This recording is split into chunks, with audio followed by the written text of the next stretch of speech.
हिंसाचाराच्या घटनांनंतर पंतप्रधान नरेंद्र मोदी पहिल्यांदाच मणिपूर राज्यात. मणिपुरी जनतेकडून पंतप्रधानांचं स्वागत. पंतप्रधान नरेंद्र मोदी आजपर्यंतचे सर्वाधिक कमकुवत पंतप्रधान. उद्धव ठाकरेंचा घणाघात. मराठ्यांना विशेष मागास दर्जा द्यायला विरोध. मुंबई उच्च न्यायालयामध्ये महत्त्वाची सुनावणी सुरू. मराठे मागास नाहीत, ॲडव्होकेट संचेती यांनी नोंदवला विरोध. देवेंद्र फडणवीस आणि एकनाथ शिंदेंमध्ये पुन्हा वाद झाल्याची शक्यता. ड वर्ग महानगरपालिकांवर अधिकारी नेमण्यावरून वाद झाल्याची शक्यता. अधिकारी नेमण्यावरून महायुतीत वादाची ठिणगी पडल्याच्या चर्चा.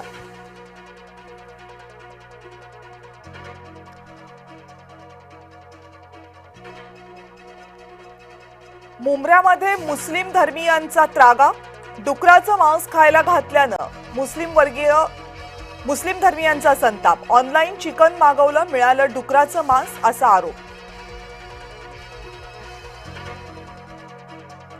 औरंगजेबाच्या घोषणांपेक्षा हिंदुत्वाचा आवाज वाढला पाहिजे. हिंदुत्वाचा आवाज वाढला तर सर्व विरून जाईल. शिवप्रतिष्ठान हिंदुस्थानची भूमिका.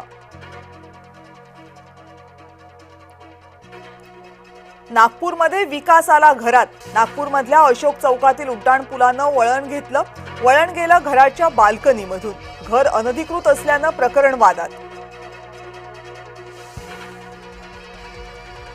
मध्य रेल्वेच्या ढिसाळ कारभाराचा प्रवाशांना फटका. 1 ते 10 सप्टेंबर दरम्यान तब्बल 60 वेळा लोकल रद्द.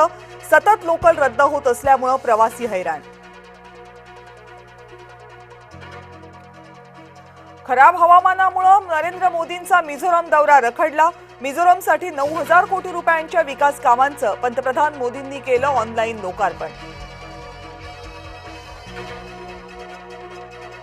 हॉट एअर बलूनमध्ये लागली आग. मध्य प्रदेशचे मुख्यमंत्री मोहन यादव थोडक्यात बचावले.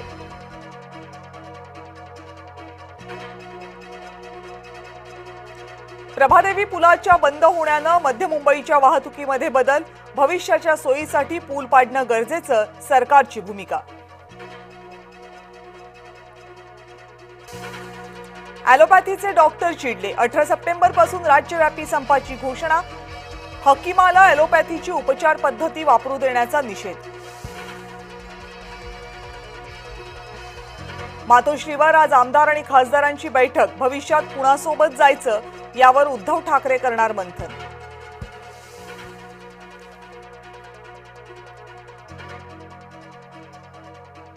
प्रकाश महाजन मनसेमधून बाहेर. चिंतन बैठकीला न बोलावल्यामुळे महाजन होते नाराज. उपमुख्यमंत्री अजित पवारांकडून पुण्यामध्ये जनसुनावणी. मुख्यमंत्र्यांप्रमाणेच अजित पवारांचं वर्तन असल्याच्या चर्चा.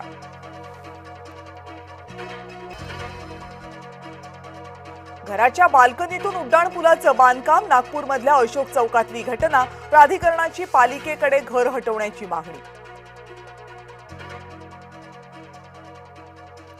नाशिकमध्ये सफाई कामगारांचा छळ. ठेकेदारांनी वेतनातून 9,000 रुपये केले वसूल. सफाई कामगारांचा आरोप. सोलापूरमध्ये सलग तिसऱ्या दिवशी मुसळधार रस्ते वाहतूक विस्कळीत. नागरिकांचे हाल. पुढचे 3 दिवस मुसळधार पावसाचा अंदाज.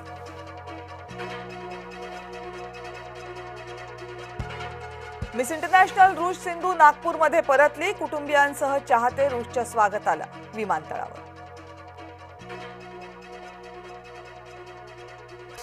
शरद पवार 3 दिवस नाशिक जिल्ह्यामध्ये.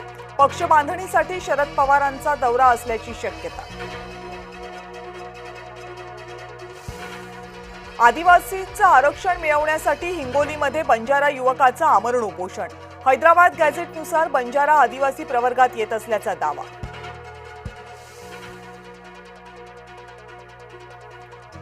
मूर्तिकार दुर्गा पूजेच्या तयारीला लागले. शक्ती देवता दुर्गा मातेच्या मूर्तीवर फिरतोय अखेरचा हात.